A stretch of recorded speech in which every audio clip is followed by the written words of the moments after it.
Horror talkie ভূতের জগতে সবাইকে স্বাগত। দাদা, আমার নাম অনুরাগ। আমি প্রেজেন্টলি কলেজের স্টুডেন্ট। কোন কলেজ সেটা নাম নিলাম না। আর আমি কলকাতার টালিগঞ্জে থাকি। আমি বরাবরই ভূতে বিশ্বাস করতাম না, কিন্তু আমার জীবনে এমন একটা ঘটনা ঘটে যায় যেটা আমাকে বাধ্য করে এটা ভাঙবার জন্য। আমি ছোটোর থেকেই কোনোদিন ভূতে বিশ্বাস করতাম না, তাই আজকে ভাবলাম প্রথমবার আ- আমি তোমাকে এই ঘটনাটি পাঠাই। জানি না কীরকমভাবে লিখতে পারবো না পারবো, কিন্তু নিজের বেস্ট দেবো এবং তুমি তোমার মতন করে গুছিয়ে আমাদের হরর টক্সে প্রেজেন্ট করো, এটাই আমি চাই। আমি যে ঘটনাটি বলবো সেটা কেউ বিশ্বাস না করলেও আমি জানি যে এটা আমার সাথে ঘটেছে এবং আমি এটার প্রপার সম্মুখীন হয়েছি। এই ঘটনাটি ঘটে আমার সাথে ওই 2014 সালে। তখন আমার বয়স খুব একটা বেশি নয়, কিন্তু একটু হলেও বোঝার ক্ষমতা ছিল আমার। তখন আমার বাবা পাঁপড় বিক্রি করতো। আমাদের বাড়ির থেকে কিছুটা দূরে একজন দাদু থাকতো, যে আমাদেরকে খুব ভালোবাসতো। নিজের দাদু না হওয়া সত্ত্বেও কিন্তু আমাদেরকে উনি খুবই ভালোবাসতেন, প্রায় নিজের নাতির মতন।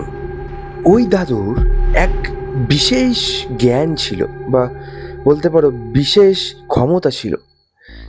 তিনি যে কোনো বিষাক্ত সাপ নিজের সামনে বসিয়ে রাখতে পারত। বলা হয় উনি নাকি গুণিন ছিলেন।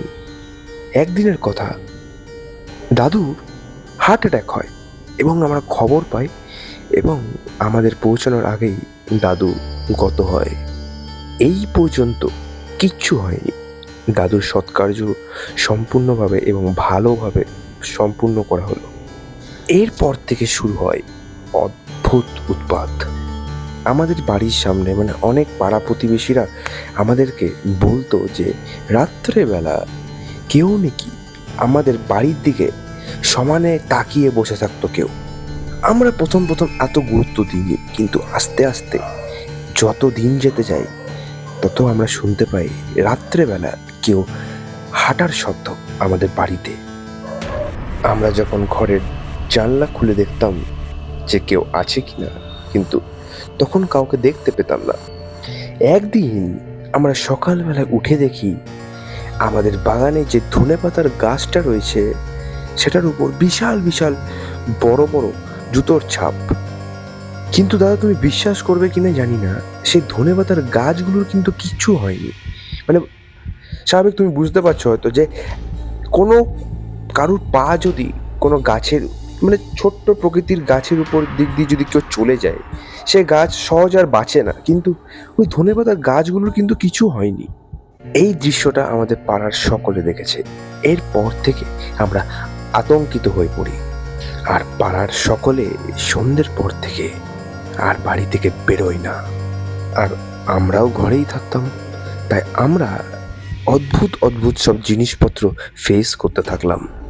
আপনি আপ বাথরুমের লাইট জ্বলা থাকতো, আপনি আপ বাথরুমের কল থেকে জল পড়তে শুরু করতো। কলটা বন্ধ করা সত্ত্বেও আপনি আপ কলটা আবারও খুলে যেত। কেউ যেন ঘরে হাঁটাহাঁটি করতো, কিন্তু আমরা কিন্তু কিছুই দেখতে পেতাম না। এমনি করে বেশ কয়েকদিন যাওয়ার পর একদিন হঠাৎ আমার মায়ের আচরণ অদ্ভুতভাবে বদলে যায়। মা সহজে রেগে যেত এবং কিছু একটা যেন ভাবতো মনে মনে। একদিনের ঘটনা, আমরা তিনজন আমি, মা আর বাবা ডিনার করছিলাম। তো মা বাবাকে বলে যে আরে একটু ভাত নাও। তো বাবার যেহেতু ডিনার প্রায় কমপ্লিট হয়ে গেছিল, তাই বাবা বলে না না আর নেবো না। তখন মা জোর করতে থাকে যে নাও না, একটু নাও। তখন বাবা বলে দূর, না নেবো না, আর পারবো না খেতে।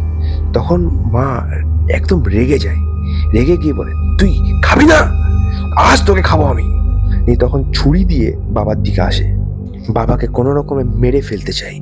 আমি কোনো রকমে মাকে আটকাই। তারপর মাকে ওই রুমে ছিটকিনি মেরে আমরা দুজন আমি আর বাবা অন্য রুমে চলে আসি। আমার বাবা ওই দিন সারা রাত ঘুমোতে পারেনি।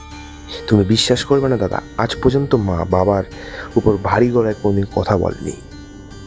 আর মায়ের এরকম রূপ আমি আমার ঘরের কেউ দেখেনি। তো পরের দিনই আমরা মাকে মসজিদে নিয়ে যাই এবং একজন মাকে দেখেই মাকে ডাকে, কিন্তু আমরা মাকে তার কাছে নিয়ে যেতে পারি না। তারপর ওইখানকারই 2-3 জন আসে এবং মাকে ধরে নিয়ে গিয়ে জোর করে তেনার সামনে বসায়। তিনি মাকে জিজ্ঞাসা করলেন যে কি হয়েছে। তো মা কিছুতেই কিছু বলে না এবং আমার আর বাবার দিকে এক অদ্ভুত দৃষ্টিতে তাকায় এবং আমাকে আর বাবাকে বলে, তোদের ব্যবস্থা আমি পরে করছি। তারপর যিনি মাকে ডেকেছিলেন সে তার পুটলি দিকে বার করে কিছু একটা মায়ের মাথায় ঠেকায় আর মা সঙ্গে সঙ্গে অজ্ঞান হয়ে পড়ে যায়। তারপর যে মাকে ডেকেছিল উনি আমাদেরকে একটা আয়নাতে করে দেখায় যে যে দাদুটা মারা গিয়েছিল সেই দাদুটাই আমাদের ঘরের দিকে চেয়ে তাকিয়ে থাকতো। এই দৃশ্য দেখার পর আমি এবং আমার বাবা খুব ভয় পেয়ে যাই। তো বাবা এইসব দেখে তেনাকে বলে যে বাবা, এগুলো কি কোনো রকমভাবে ঠিক করা যায় না? তখন তিনি বললেন যে তিনি আমাদের বাড়িতে যাবেন এবং তিনি আমাদের বাড়িতে এলেন এবং তেনার সাথে আরও 2 জন এলেন। 3 জন মিলে বাড়িতে ঢুকলো এবং আমাদেরকে বললো যে তোমরা একটু বেরিয়ে যাও। প্রায় অনেকক্ষণ পর তেনারা 3 জন বেরিয়ে এলেন এবং বাবার হাতে একটা কিছু পটলির মতন দিলেন এবং বাবাকে বললেন এটা আমাদের বাড়ির ঈশান কোণে গিয়ে পড়ে পুঁতে দিতে। তারপর বাবার কাছ থেকে আমি জানতে পারি যে ওই জিনিসটা ছিল নাকি হরিণের নাভি। তারপর থেকে আমরা আর কোনো কিছু সম্মুখীন হই না এবং এখন সব কিছু বেশ ভালোই আছে ঠাকুরের কৃপায়। দাদা, এই ছিল ঘটনা। আশা করি ভালোভাবে গুছিয়ে লিখতে পারলাম না, তো যেটা বললাম যে একটু ভালোভাবে প্রেজেন্ট করে দিও আমাদের হরর টকিজে। খুব খুব ভালোবাসা রইলো তোমার এবং তুমি ভালো থেকো। তো এই ছিল ঘটনা। অনুরাগ আমাকে তার ফোন নাম্বারও দিয়েছে নিচে, যে আমি যদি সত্যটা যাচাই করতে পারি আর কি, উনি তার মায়ের সাথেও কথা বলে দিতে পারে এমন আর কি। তো যাই হোক, এটা ছিল ঘটনা। অনুরাগ, লটস অফ থ্যাংক ইউ এমনি একটা ঘটনা পাঠানোর জন্য, এবং আউটস্ট্যান্ডিং একটা ঘটনা। আশা করি আমাদের হরর টকিজের অডিয়েন্সদেরও খুব ভালো লেগেছে এই ঘটনাটি। আর ভালো লাগলে আশা করি লাইক করে ফেলো যতক্ষণে তোমরা, এবং ভিডিওটি সাবস্ক্রাইব করতে ভুলো না হরর টকিজ ইউটিউব চ্যানেলকে। সাবস্ক্রাইব করো। খুব শিগগিরই 300 খুবই কাছে আমরা, এবং 300টা জলদি করে দাও, তাতে কি আমরা একটা যত জলদি এগোবো তত আমাদের একটা সুবিধা আর কি। এবং তোমরা ঘটনা পাঠাও। হরর টকিজের ঘটনা পাঠাতে গেলে কী করতে হবে, অলওয়েজ বলি যেটা, হরর টকিজ মেল ইনবক্সে মেল করতে হবে। That is horrortalkies008@gmail.com। এখানে তোমাদের জীবনের সাথে কোনো ঘটনা যদি ঘটে গিয়ে থাকে সেটা নির্দ্বিধায় আমাকে পাঠিয়ে দিতে পারো, সেটা আমি অবশ্যই শেয়ার করবো আমাদের হরর টকিজ পেজেই। এবং দেখে নিও যে ওই ঘটনাটি আগে কোনো পডকাস্ট বা অন্য কোনো চ্যানেলে না শোনানো হয়ে গিয়ে থাকে আর কি। তো আজকের মতন আসি, দেখা হবে আবার পরের রবিবার ঠিক রাত 11টায়। শুনতে ভুলো না হরর টকিজ।